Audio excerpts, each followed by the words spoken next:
রাজ্যে ছিল এক এমন রাজকুমারী, তারে ভালোবেসে দিয়েছিলাম যা ছিল আমারই। আমার বুকে মাথা রেখে বলতো মনের কথা, ভাগ করিয়া নিতাম দুজন দুঃখ কষ্ট ব্যথা। আমি শুধু ছিলাম যে তার প্রেমেরই পূজারি, তার ভালোবাসা করলো আমায় পথেরই ভিখারি। তার কত ভালোবাসি জানে না রে জগৎবাসী, জানে অন্তর্যামী।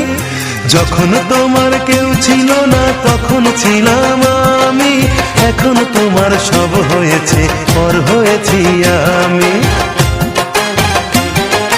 যখন তোমার কেউ ছিল না তখন ছিলাম আমি, এখন তোমার সব হয়েছে পর হয়েছি আমি।